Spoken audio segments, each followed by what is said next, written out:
Hello, friends. It is Saturday. It is Story Saturday, and it's been a while since I've been here with y'all. I think, as I said in a couple different places, but not really here. The last month and a half or so, I have been face down, well, head down, doing nothing but work, gaining cash flow, and putting out, getting ready books put out for Kickstarter backers. Released the seventh novel of my Glimmerflare Chronicles book about a week and a half ago, and a little late to the backers of that novel. And I've been working on Warfare Qualified, getting that ready to release to the backers after the first couple months of next year. So a lot of work and hit a bunch of financial things. So I was like, doing nothing but cash flow. So I haven't been around the channel very much. I told folks on my blog and other places I'm going to be on a hiatus here until after the new year, and that's the plan. But I did want to let you guys know that and tide you over. In lieu of reading a fresh story this week, we're going to just do a blast from the past from one that I put out here a couple years ago. Wrote back in my 2019 to 2020 short story challenge. It's a supernatural thriller called A Man of Faith. It's pretty awesome. You'll like it. So I'm just going to leave that here so you guys can enjoy. And we'll do another Blast from the Past next week after, because that's getting in towards New Year's times. We may or may not do one. But after the New Year, we'll be getting back to the swing of the channel in all its glory. Knock on wood. So anyway, enjoy. I'm not going to do anything after the story, just let you listen to it, and then we'll leave from there. Have fun. Merry Christmas, Happy New Year, and I'll talk to you later. The shriek that left the girl's mouth was guttural, profane, and inhuman. A roar from the pit of hell itself, something that her vocal cords could never have produced on their own. Joseph knew the sound well. He had been evoking it from demons for years. The girl was 15, wearing a sweat-dampened and tore yellow-white nightgown, and writhed against the bonds he had placed on her wrists and ankles, keeping her tied down to the little four-poster bed that dominated the bedroom where he stood. She would have been beautiful, except she had shaved the sides of her head and dyed her hair a mix of pink and blue and green, and inset garish ear gauges that distended the lobes of her ears grotesquely. She had pierced her nose and her tongue and probably other places as well. Through a tear in the sleeve of her nightgown, Joseph could see the ink of at least one profane tattoo on her arm. But as much as she had disfigured herself, the demon had done worse. It fought against the spiritual bonds Joseph was throwing at it as much as the physical, and it had twisted her face into something bestial, human only in its most basic structure. Her teeth, grown razor sharp, snapped at the air, trying futilely to get at him, and she, or rather the demon, gazed at him through eyes that were completely black except for burning red pupils, filled with an all-consuming hatred. Not just hatred for him, but for all humanity, and for God himself. Another surge against the bonds, and again they held, but the sulphurous stink surrounding the possessed girl increased, and Joseph knew he must act quickly. He drew a breath. Pater noster, qui es in celis, sanctificetur nomen tuum. The demon shrieked again as the words of the Lord's Prayer filled the room, louder than Joseph could have spoken them on his own. He felt the power of God flowing through him as he called upon the Father in the name of the Son, amplifying his prayer and focusing the words. The Latin wasn't necessary. Papal writ had changed that decades ago, but even if it hadn't, it was the meaning of the words and the faith behind them that were the weapons Joseph wielded. But Joseph liked the Latin. It brought him closer to the power of the Logos, the living word. And the demons always seemed to feel its punch stronger than with the vernacular. So he used it. He finished the prayer and pulled out a vial from the pocket of the black robes he wore. In the name of God, and by the power of Jesus Christ, he said, unstoppering the vial, I command you to be gone. He shook the vial, letting holy water splash onto the girl's face. The water hissed to steam as soon as it struck, and the demon's shriek amplified again. It arced upward, flailing wildly until only the back of the girl's head and the heels of her feet were touching the mattress. Be gone! Joseph shouted, and made the sign of the cross in the air between himself and the beast. As he completed the cross, the beast let out another shriek, this one long and drawn out, but this time it gradually grew more quiet. Not like it was shouting its defiance any less forcefully, though. More like it was continuing to shriek, but it was being drawn away down a long and distant tunnel until the last of his cries became nothing more than a faint echo. Then there was silence. The girl's body collapsed back onto the bed, her limbs spread limply, and her hair, what little of it there was, soaked with sweat and plastered about her head. Her chest rose and fell in long, slow breaths, and her head lolled to the right, facing Joseph. He could see her skin had reverted from the reddish tint the demon had lent it, and her jaw was less distended, back to its normal shape. Joseph watched her closely for a moment, then reached out and parted her lips. Normal teeth. Reaching up to her eye, he lifted the eyelid to peer beneath, white sclera. He withdrew his hand and inhaled. The odor of sulfur had faded, leaving only the frankincense he had lit at the start of the ritual. The girl stirred and made a little whimper. Joseph replaced the vial of holy water into his pocket and withdrew a different vial, this one filled with a translucent, gold-yellow liquid. Unstoppering the vial, he dripped some of the anointing oil onto his fingers and reached down again. Ego te absolvo e peccatis tuis, he said, and began drawing the sign of the cross on the girl's forehead with the oil. In nomine Patri et Filii et Spiritus Sancti. He withdrew his hand again and restoppered the vial. Amen.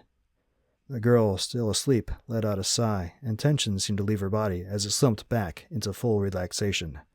Rest, child, Joseph said. Replacing the vial in his pocket, he took a moment to untie the girl's bonds. Then he turned toward the bedroom door. The living room outside was cramped, but then so was the family's entire apartment. A threadbare couch, faded to gray from years of use, rested against the wall to Joseph's right, a darkly stained wooden coffee table in front of it. The girl's mother, late 30s and full-figured, was kneeling between the two, her elbows resting on the coffee table and her hands clutching at a rosary. Her head was lowered over the beads, her long black hair obscuring her face as she bobbed her head occasionally. She was praying frantically in Spanish. The girl's two brothers, one older and one younger, knelt with their mother, praying over their own rosaries, though less frantically and perhaps less zealously than their mother. Her father stood apart from them. He had clearly been pacing back and forth across the worn brown carpet while his family had been praying. When Joseph entered the living room, his was the first head to turn. His round, tanned, mestizo face was lined with worry, his brown eyes red as though he had been crying, but trying to conceal the fact. He was a working man. His jeans were stained and torn in a few places, from actual labor and not from fashion, and his red and white plaid shirt needed washing as well. His wife and son's clothing was equally simple. No family of means, this, but they had an earnest charm that Joseph had found endearing from the start.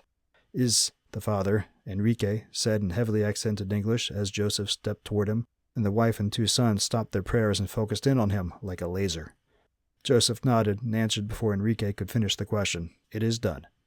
Then he stepped aside as the mother, followed closely by the brothers, charged the room where the girl now slept peacefully, free from the demon that had been plaguing her. Enrique hesitated, then moved to follow them, and Joseph turned toward the apartment's front door. A younger man, darker than the family, with a shaved head that gleamed in the electric lights of the apartment and wearing black robes like Joseph's, stood adjacent to the door. He held Joseph's silver crucifix-headed cane in his left hand and his broad-brimmed black hat in his right, and a black canvas duffel bag sat on the floor at his feet. As Joseph's eyes met his, Thomas raised a questioning eyebrow. "Let's go," Joseph said, and Thomas stepped forward, holding out the cane and the hat. Joseph was just reaching out to take them when Enrique spoke from behind, bringing him up short. "Padre," Enrique said. "Gracias, Padre." Joseph turned and saw the father, open tears now streaming unashamedly down his cheeks. Through the doorway to the bedroom, he could see that the girl had awakened. Enrique held out a hand that clutched a rolled-up collection of bills. Joseph couldn't tell all their denominations, but the outermost one was a 50. It was a thick roll, probably several $100s in total. He shook his head and cupped his hands over the money, then gently pressed it back toward Enrique until the hand and the money were both pressed against the father's chest. "I don't do this for money," Joseph said gently at the man, "and I'm not a priest." Enrique blinked, confusing, sweeping the elation from his face. "Not a priest?" he said. Joseph shook his head. "Just a man of faith." "And if you had any actual faith, you could have done this yourself," he didn't say. It was an uncharitable thought, and he hated that it had swept through his mind, but he couldn't prevent it, all the same. The family had all the outward signs of piety. Crucifixes above the doors, a painting of the Sacred Heart on the wall above the couch. But if this man had been the strong spiritual leader that his family needed, and that God called husbands and fathers to be, his daughter never would have fallen astray into the occult and witchcraft and opened herself up to the servants of Satan. Joseph chastised himself inwardly. That was easy enough for him to say. Though he had not taken the holy orders after seminary, he had made his vow of chastity, and he kept it. He had not married and never would, not fathered a child, and never would. He had given those parts of his life as a sacrifice to God in order to focus on his mission. But that meant that though he knew the responsibilities and challenges a man like Enrique faced intellectually, he didn't truly understand them in his core. Judge not this man, lest ye be judged, Joseph said to himself. He released the man's hand and money, instead resting his hands on Enrique's shoulders and giving him a gentle squeeze. Glancing toward the bedroom, where the girl was already showing signs of getting back her strength, he said, "See to your daughter. She will need you." Enrique nodded quickly and began to pull away, but Joseph tightened his grip slightly, holding him in place. "But more than that, she will need God. You must lead her back to him." He locked eyes with Enrique and saw that he fully understood what Joseph was saying, both the mission he had to perform and his earlier lack. A flash of shame and then guilt passed through Enrique's eyes. Then he drew himself up with a quick inhalation. He nodded more briskly, and Joseph saw the simple, earnest strength of the man, the desire to do right. "Si, señor," Enrique said. Joseph nodded approval and released him. Enrique turned away and hurried back to his family. Joseph watched them for a moment and felt reassured that Enrique would work to set things right. Then he turned back toward Thomas and the front door. He met his assistant's eye and saw the silent question there. Joseph nodded to him, and they walked out. Joseph met Monsignor Bruce Hennessy in the outdoor patio of Café Lemire 5 minutes before their appointed lunch meeting. The cafe was on the 10th floor of the Peninsula Hotel downtown, its patio outside with a sweeping view of the surrounding cityscape and the hustle and bustle in the streets below.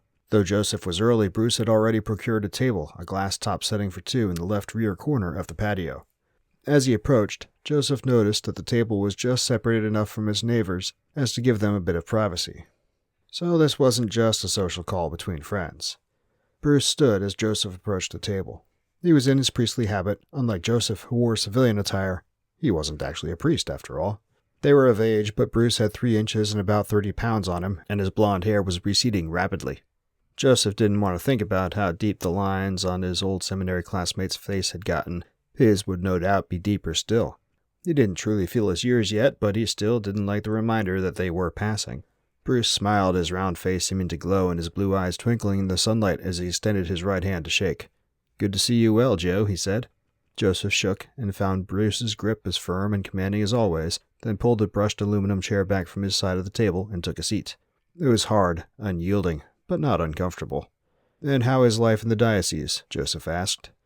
Bruce had taken up a new post as the bishop's personal assistant, a prestigious position, though it did take him away from actual priestly duties. "Do you miss tending your flock?" Bruce's smile slipped slightly, and he gave a little shrug. "We all have our assigned duties," he said.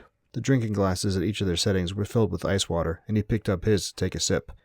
"The bishop heard about the aid you gave the Hernandez family." "God aided. I was just the instrument." Bruce raised the glass slightly in a half-toast, acknowledging the response, then set it back on the table.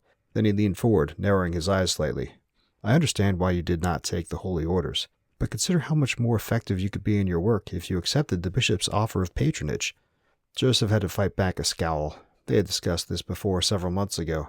The bishop had offered to fund Joseph's ministry, allowing him to devote his efforts to it full-time. He had refused then, and he had no intention of changing his mind. "I serve God, not the bishop."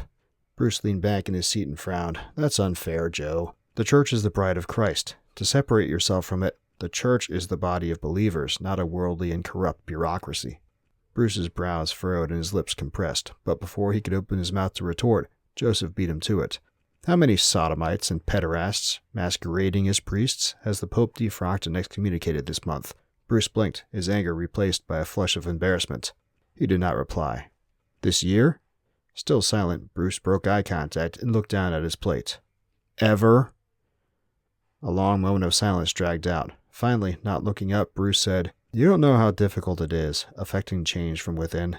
But I believe the preservation of the church is worth that struggle. I've been fighting the battle for years, and so has the bishop." He lifted his eyes again, and there was steely determination in them. "But these things take time." Joseph had to admire Bruce's optimism and his faith in this regard. He himself had given up on the Roman Catholic Church, not the faith, the organization, when he had seen its ultimate corruption back in seminary. To Joseph, it had seemed that the parable of the seed thrown into bad soil. It needed to be ripped out, root and stem, and burned to make way for something better.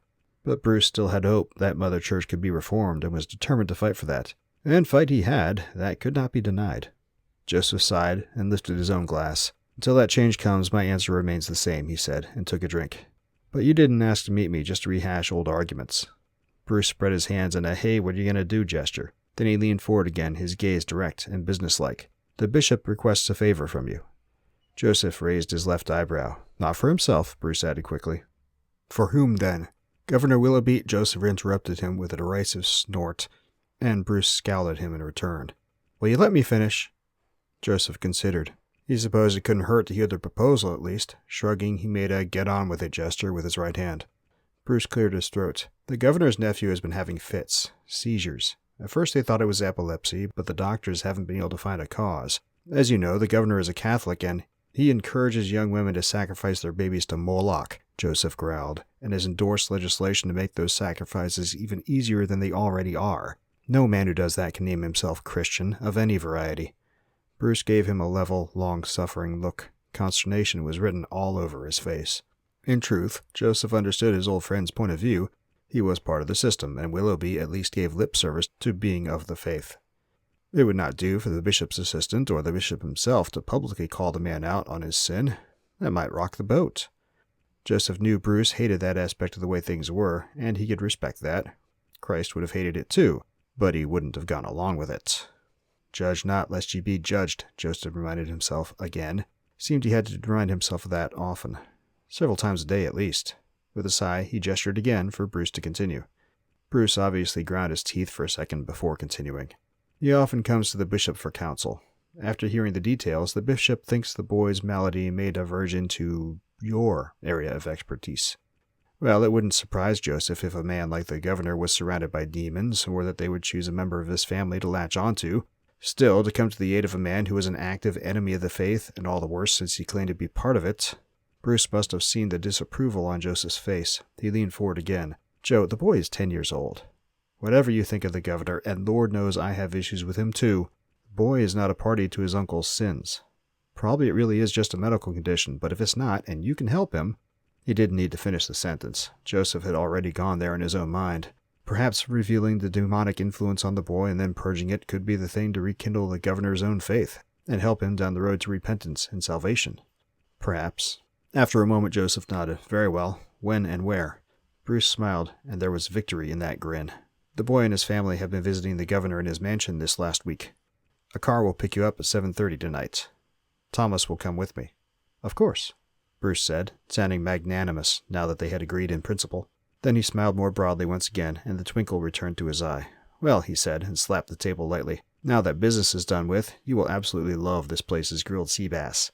He waved his hand, and a moment later, a perky young brunette dressed in the cafe's livery appeared at their table, beaming a smile as she handed them menus. Joseph accepted his with a feeling of resignation. He expected this evening would be trying, in any number of ways. The car arrived promptly, pulling up front of Joseph's apartment building at precisely 7:30. Joseph looked out of his front window and down 2 stories to where the sedan sat running, while a man in a charcoal gray suit got out of the front passenger seat and walked toward the building's entrance, and frowned. He had on his robes and hat, and bore his cane in his left hand. It was wooden, painted black, and was capped by its silver crucifix. But there was more to it than met the eye. Still eyeing the street outside, Joseph took hold of the top of the cane, just below the crucifix, and twisted, then pulled upward. The blade concealed within was tempered steel, coated with silver everywhere except on the cutting edges, which had been sharpened to a razor's edge. He only withdrew it a few inches, to check the smoothness of the draw. It would suffice. Satisfied, he sheathed his sword, and twisted the locking mechanism. Beside him, Thomas watched this and raised an eyebrow. Joseph noticed the gesture, and shrugged slightly. I don't trust these people, he said simply, and Thomas nodded. So I should bring my special gear as well, he said. The buzzer from the apartment's door sounded. Joseph hesitated for a moment, considering, then he nodded to Thomas. Yes. 3 minutes later, they got in the car for their ride to the governor's mansion. Joseph had seen pictures of the governor's mansion, of course, but it was smaller in person than those pictures had made it appear. Not that he got to see much.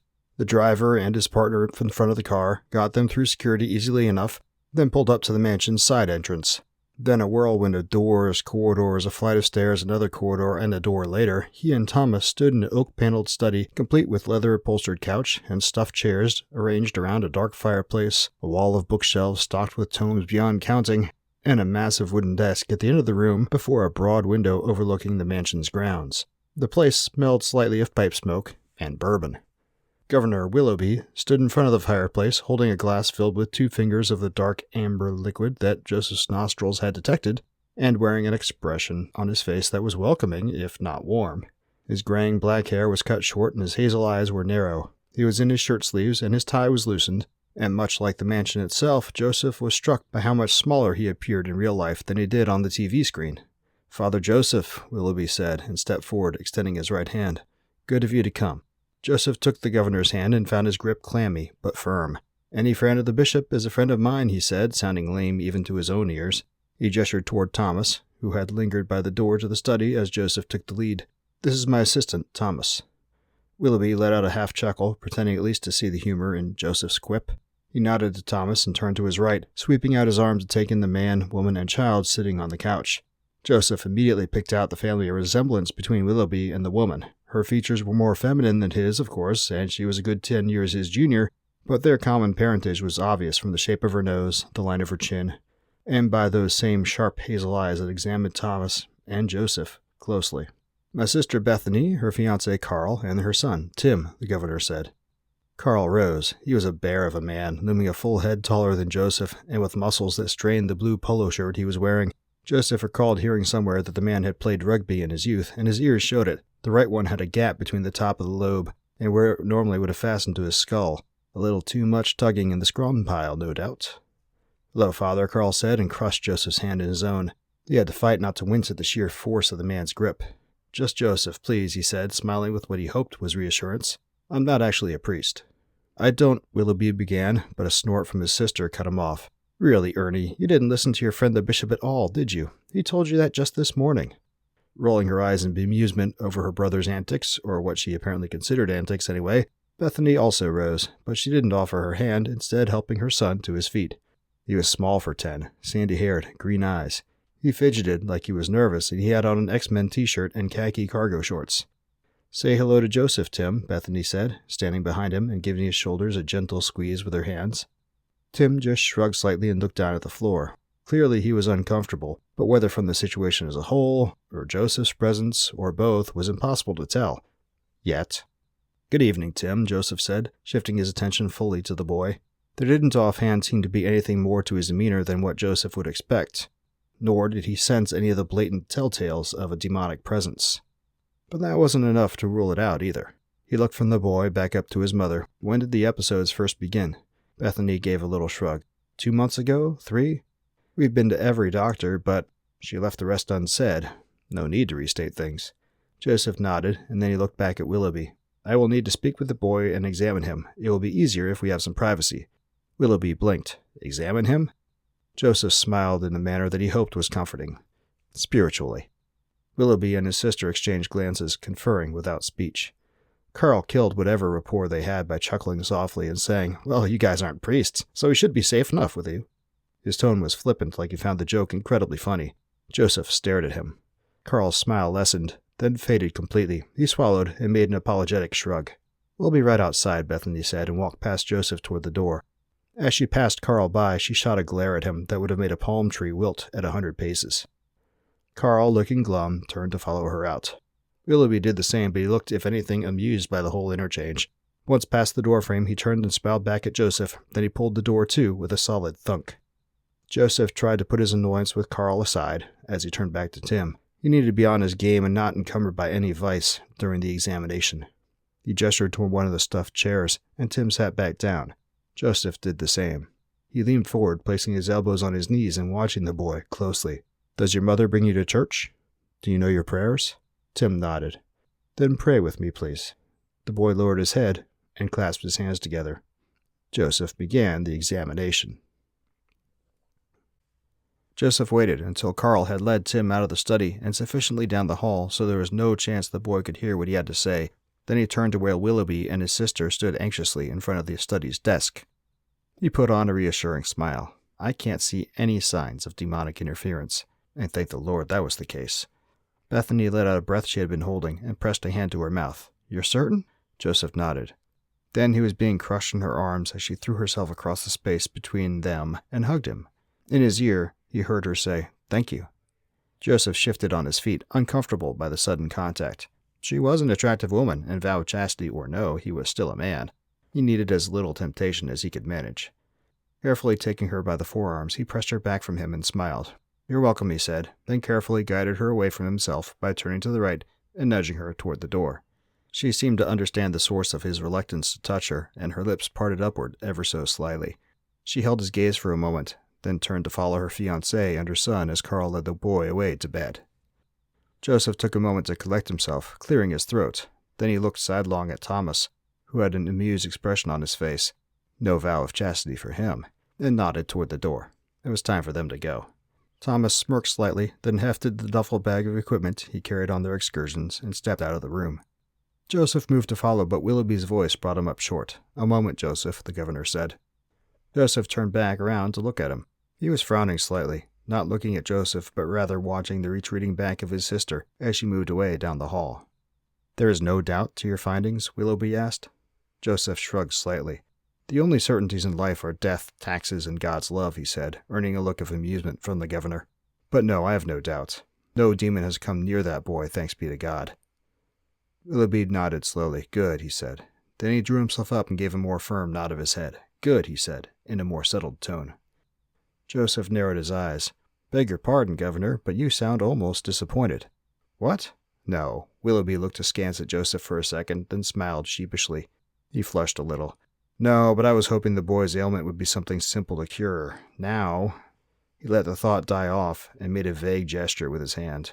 Joseph sniffed. "Be glad all it is a physical problem," he said. "The consequences of demonic intervention are far worse and far more long-lasting." Willoughby looked sidelong at him, then nodded. "You're right, of course." He sniffed out a half-laugh. "The politician in me, just looking at the physical." He sounded like a man who was trying to convince himself of something he didn't really believe, or of a man who was trying to put on that he believed it for someone else's benefit. Either way, Joseph wasn't buying it, and that just sealed his opinion of the governor. He was a fool. "Well, just in case, here's my card," Joseph said. He reached into his pocket, pulled out 2 of his business cards, and held them out to Willoughby. "If anything happens with the boy, call me. There's one for your sister as well." Willoughby took the cards and nodded. "Thank you, Joseph." "My pleasure, Governor." Then he turned and left the room, Thomas in tow. It was well past time he was out of there and back home to his ministry and real work. Joseph woke up to his phone ringing. At first he couldn't figure out what was going on and where he was. He was that groggy. He looked around at the dark room surrounding him, shapes all blurry and non-distinct, and came up with nothing. Then he zeroed in on the noise that had woken him, his personalized ringtone, Holst's Mars. He snapped to focus and registered where he was, his apartment. He flailed his arm across to his nightstand and found his phone, which was still ringing. Pressing the answer button, he lifted it to his ear. "Yes?" "Joseph?" The voice was masculine and vaguely familiar. "It's Carl, Bethany's fiancé." Joseph's eyes widened in the darkness, and he sat bolt upright in bed. "What can I do for you, Carl?" "Bethany's gone, so is Tim, and Ernie, too. I asked the security people where they went, but they won't tell me anything. I found your card in the trash can in our bathroom, and—" His voice was plaintive, scared. "You haven't heard from them, have you?" Joseph pulled the phone away from his ear and looked at the time display, 2:45 a.m.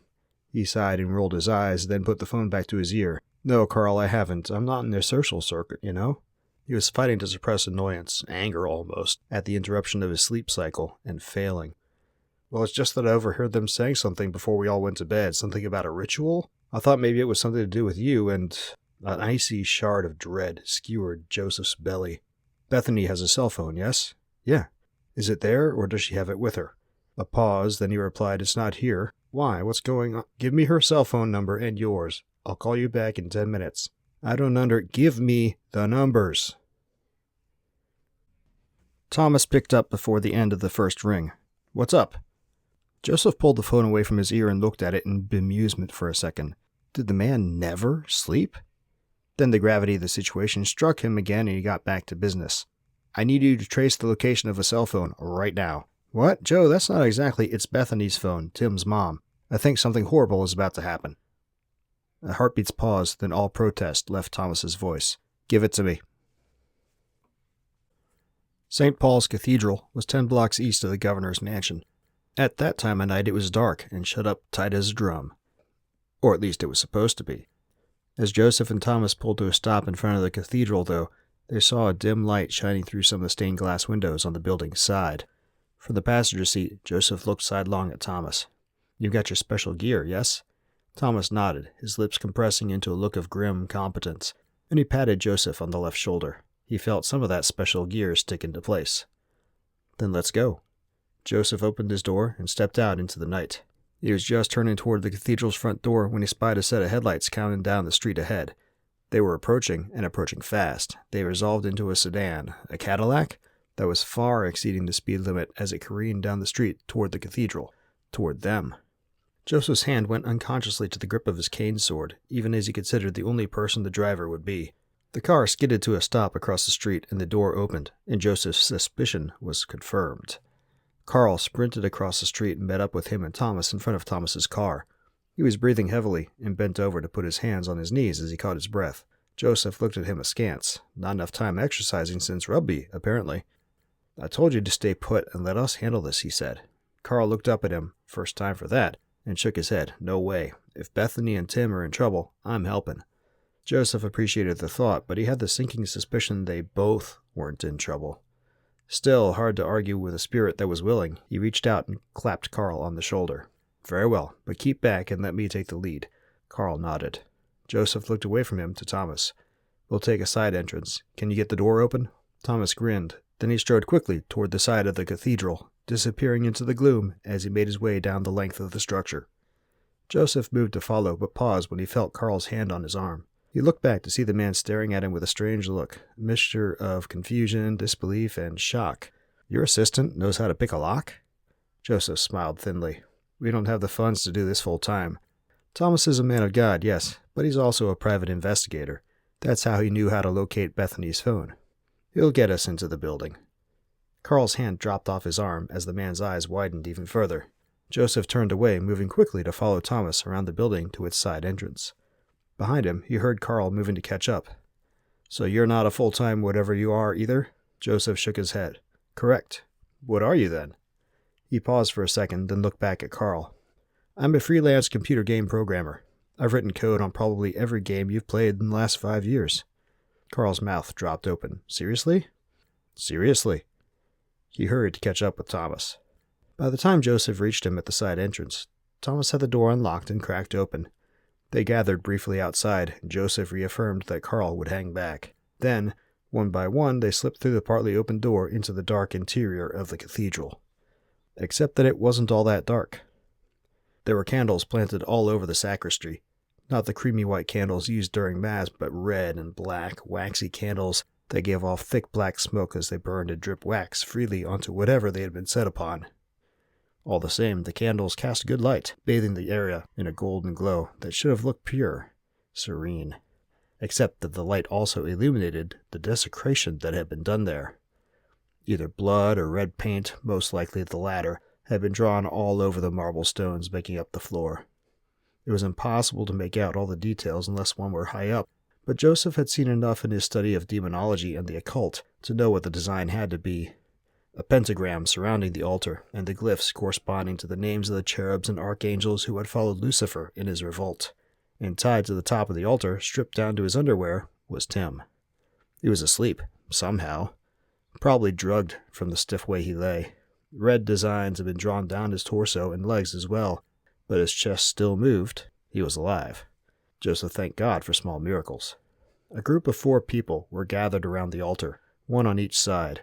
2 of them were concealed by cowled red robes, but the other 2 were plain to see, just as they were in the same civilian attire Joseph had seen them in earlier this evening, Willoughby and his sister.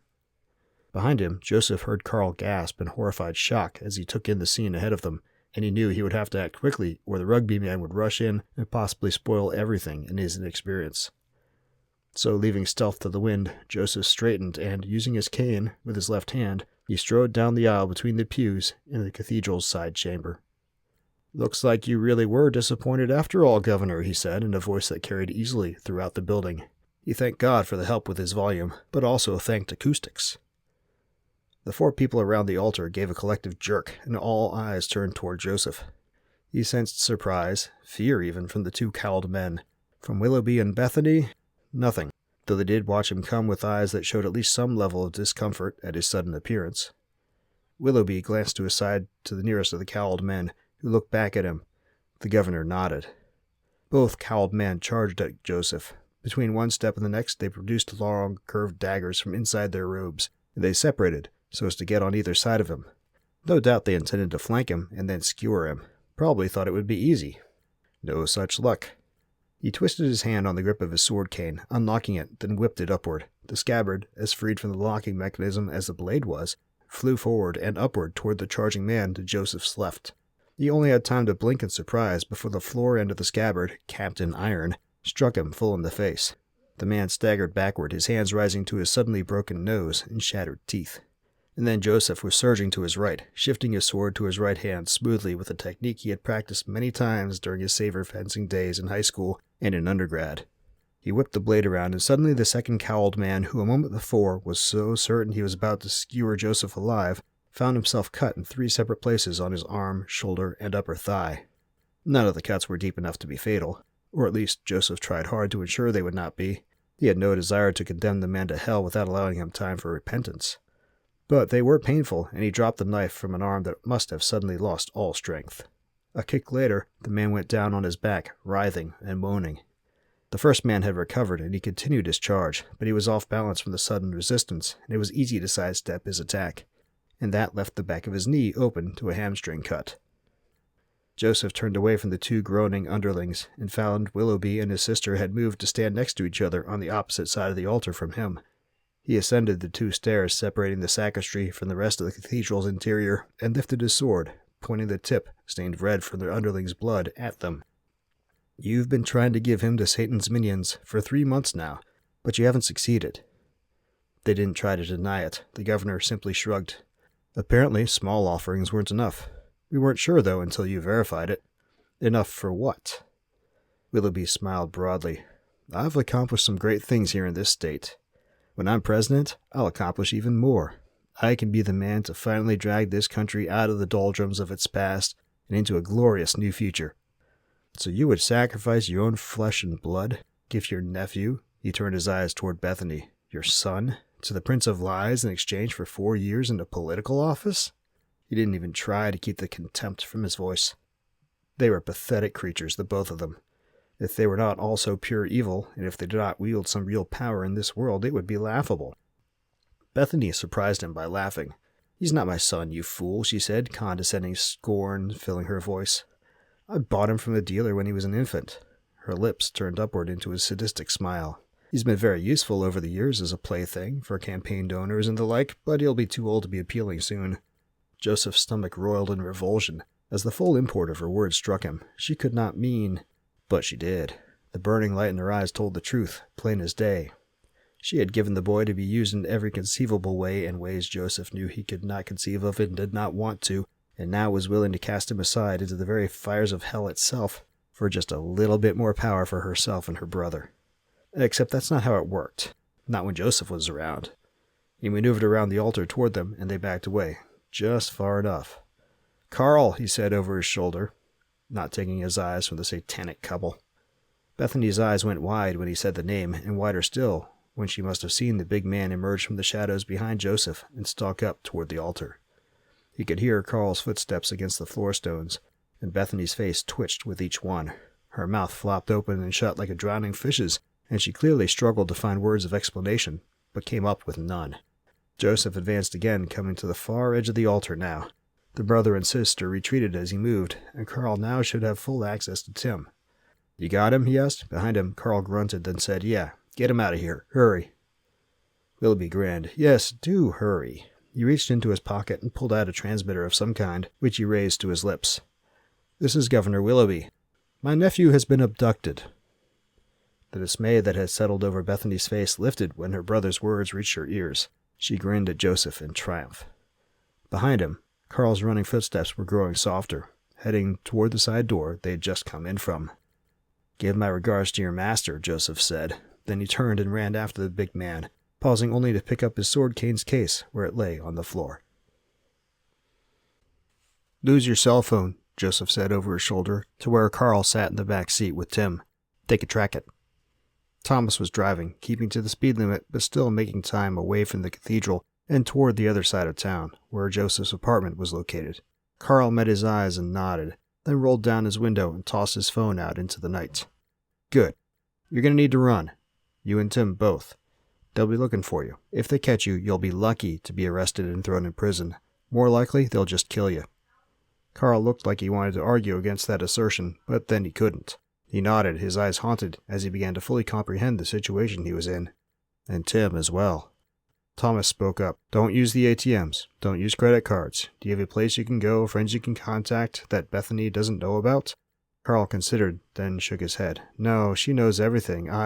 He bent forward in his seat then, resting his elbows on his knees and placing his head in his hands. Oh God, he cried, disbelief conflicting with horror and fear and anger and a dozen other emotions as he let out a long, hard scream.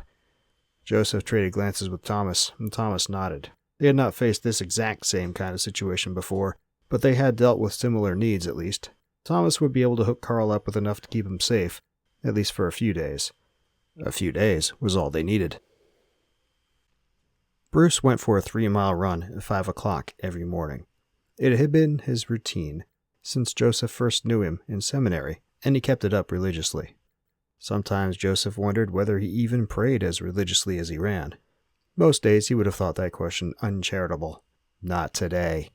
Joseph waited in the bushes on the side of the diocese rectory that housed the door Bruce always took to go in and go out on his morning runs.